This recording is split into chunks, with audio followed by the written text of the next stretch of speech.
우리 아이의 누울 자리를 제대로 보지 않고 다리를 막 뻗다 보니 부모님들께서 무리하게 본인의 노후라든지 가계 경제를 위해서 일할 수 있는 우리 세대보다 경제적인 어려움을 겪을 가능성이 더 큰 것이 요즘 아이들이라고 하잖아요.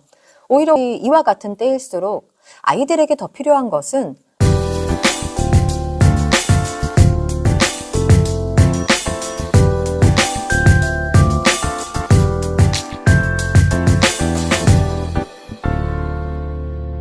여러분들께서 다양한 인간관계를 맺고 계실 거라고 생각을 하는데요. 어쨌거나 여러분의 아이들이 학교에 가고 요즘은 뭐 산후조리원 동기도 있다면서요. 네, 그래서 그 이후부터 맺어온 다양한 인간관계들 속에서 여러분들이 참 알게 모르게 영향도 많이 받고 그 관계가 스트레스의 원인이 되셔서 또 많은 고통을 받는 경우도 그동안 많이 보아왔습니다만 사실은 이것은 어제 오늘의 일은 아닌 것 같아요. 뭐 사람이 살아가다 보면 다양한 인간관계를 맺게 되고 그것으로 인해서 또 다양한 문제들이 발생하는 것도 사실이죠. 너무 많은 인간관계가 꼭 사람의 행복을 보장한다라고 저는 또 보지도 않습니다. 어떻게 보면 자녀도 자녀의 수가 너무 많으면은 부모님의 삶이 굉장히 고달파지는 경우도 많잖아요. 네, 요즘에는 이제 그런 경우는 없지만 어쨌거나 이런 분들하고의 만남은 여러분들께서 좀 주의하실 필요가 있다라는 생각을 오늘 좀 말씀을 드려보는데 제가 30대 때 전업주부로 좀 있을 때 사실은 경제적으로 많은 압박을 받아오던 시기가 있었어요. 어떻게 보면은 그 시기 때문에 제가 엄마표 영어에 자연스럽게 몰입하게 되었던 시기이기도 했습니다. 중첩되는 부분이 없지 않아 있어요. 요즘에는 엄마표 영어를 하면서도 다양하게 또 비용이 들기도 하지만은요.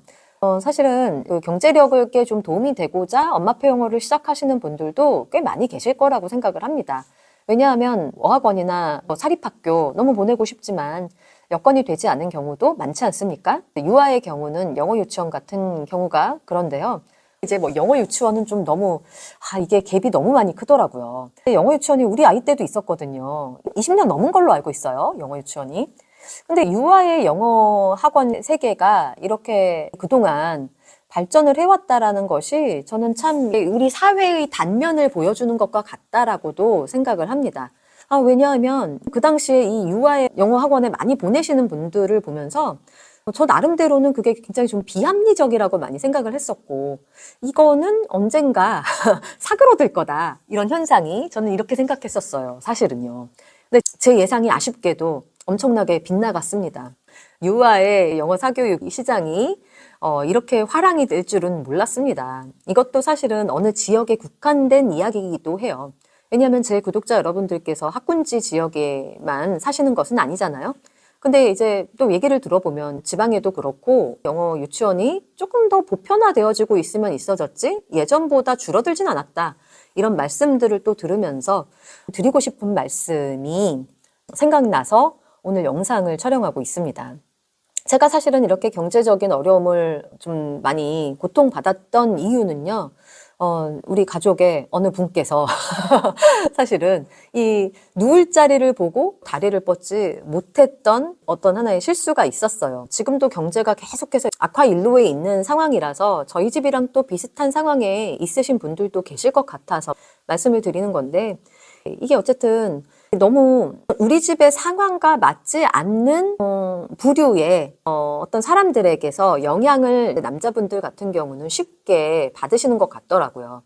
그래서 제가 요즘에 이제 자기계발 채널들을 가끔 좀 보게 되면 자기보다 훨씬 잘 사는 사람들을 롤모델로 삼아서 열심히 노력을 하는 것이 바람직하다. 이런 논리의 흐름으로 말씀하시는 영상들도 많이 있는 걸로 알고 있습니다.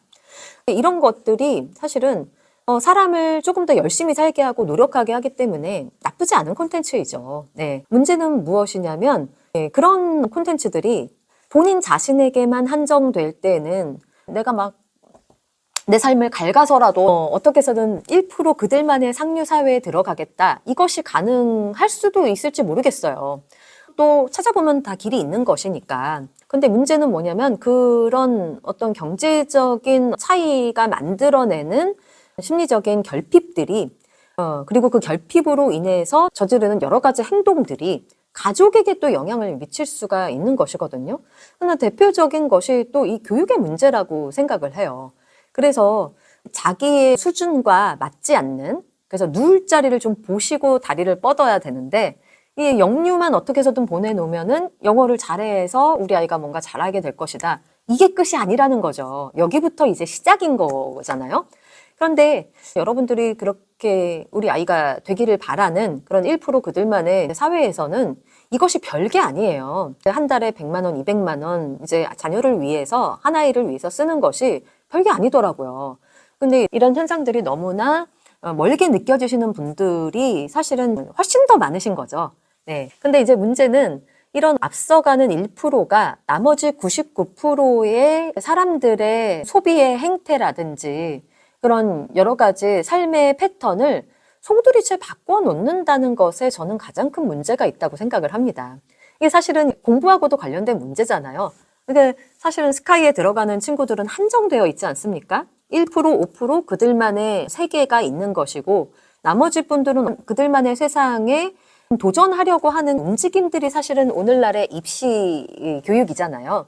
근데 이 교육이 너무나 과열되어서 이제 누울 자리를 보고 좀 다리를 뻗어야 되는데 이것이 선천적으로 또 안 되는 그런 가정들도 있고, 이게 뭐 공부머리라는 것이 아무리 해도 안 되는 그런 경우들이 실제로 있어요. 그리고 경계선 지능 장애를 갖고 있는 친구들도 생각보다 많습니다. 그렇기 때문에 이런 부분들을 고려하지 않으시고 우리 아이의 누울 자리를 제대로 보지 않고 다리를 막 뻗다 보니 부모님들께서 무리하게 본인의 노후라든지 가계 경제를 위해서 일할 수 있는 자금들을 자녀의 사교육비로 많이 쓰시기도 하시면서 이게 뭐 갭이 더더욱 벌어지게 되는 것이죠. 근데 이제 문제는 뭐냐면 본인이 이렇게 자기계발러가 되어가지고 내가 나의 삶을 개선하기 위해서 나는 어떻게 해서든지 내 삶을 갈아 넣겠어. 이건 가능하지만 한 달이 건넌 우리 아이들의 삶을 갈아 넣는다라는 것은 너무나 위험도가 크다라는 점이 저는 가장 안타깝습니다. 왜냐하면 아이들은 부모님의 어떻게 보면 의지라든지 이 사회의 어떤 패러다임에 의해서 본인의 삶이 그냥 갈아 넣어지고 있는 상황인 거잖아요. 자기가 원해서 그런 것이 아니라고요. 그러니까 1%가 되고 싶은 사람들은 본인이 그런 삶을 살아서 실제로 기회가 생기기도 하겠지만 우리 아이들은 아니지 않습니까? 그래서 어린 아이들이 많이 피해를 보고 있는 것이 우리나라 요즘의 교육의 어떤 그런 생태계라고 저는 보고 있어요. 근데 아이는 정말 아이답게 다양한 경험을 하면서 세상에서 배워야 할 모든 가치들을 체험하면서 배워야 하는 시기가 영유아기부터 이제 학령기인데 이 시기에 가장 중요한 가치들을 다 배우지 못하고 오직 이렇게 경제적으로 혹은 사회적으로 높은 지위를 꿈꾸면서 여기에 모든 것들을 올인해버리는 그런 일들이 있다 보니 나중에 어떻게 돼요? 굉장한 학습적인 무기력감이 오기도 하고 거기에서 끝나는 것이 아니라 인생 전체에 대한 무기력감으로 이어지게 되는 것이죠. 그러다 보니 제가 고3 아이들의 학습 현장을 보면서도 느끼지만 이게 해도 안 되는 것 같을 때 아이들은 어떻게 될까요? 굉장히 부모님들이 보시기에 초점 잃은 눈으로 바뀐다거나 무엇을 해야 될지 몰라서 그냥 뭐 대충 그냥 주어지는 대로 살아간다. 자기 충족적인 어떤 동기로 무엇인가 뭔가 열심히 해보고자 하는 그런 마음을 오히려 갉아먹고 있는 상황에 이르게 된다라는 것이 가장 큰 문제라는 것입니다. 뭐 3등급만 되어도 사회에서 혹은 부모님께서 루저처럼 취급을 해버리시거나 이런 상황을 몇 번만 겪어보세요. 아이들이 굉장히 침울해질 수밖에 없고 전반적으로 중고등학생 우울증 환자가 굉장히 급증하고 있는 상황이지 않습니까? 근데 이런 것들이 사실은 내 아이까지 망치는 어떤 옆집 엄마들의 이 사회를 저는 옆집 엄마라고 표현을 한 건데요. 네, 이 사회의 어떤 피해자라고 할 수가 있는 것이죠. 그래서 내 주변에 나에게 뭔가 자극을 주고 나도 그들만의 세상에 한번 들어가 보고 싶다라고 하는 그런 분들이 있으면 롤모델로 삼으셔서 노력하시는 것 나쁘지 않습니다. 하지만 이것을 다른 가족에게까지 피해가 가도록 하는 어떤 그 인생의 중요한 결단을 하는 것은 상당히 위험도가 있고요. 실질적으로 우리 아이들의 삶에도 영향을 미치는 그런 단초가 될 수도 있다라는 점을 여러분들이 꼭 기억하셨으면 좋겠어요. 근데 제가 보니까 경제적으로 꼭 여유가 있다고 해서 또 사람이 다 행복한 것은 아니더라고요. 네. 사실은 우리 아이들에게 더 필요한 것은 앞으로 우리 세대보다 경제적인 어려움을 겪을 가능성이 더 큰 것이 요즘 아이들이라고 하잖아요.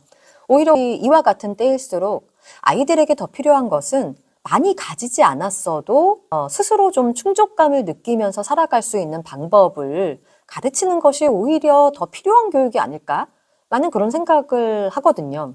부모님이 뱁새가 황새를 따라가는 교육을 함으로써 떠안게 된 학습적으로 부과되는 그 할당량이 아이들을 불행하게 만드는 어떤 단초가 된다면 이것을 느끼는 우리 한 사람 한 사람이 뭔가 가정에서라도 변화의 물꼬를 터가야 하는 것이 아닌가 이런 생각을 좀 하고 있습니다. 제가 사실은 영어 유치원이 너무나 이 사회에서 보편화되어 가는 현상을 보면서 오늘 말씀을 좀 드리는 건데요.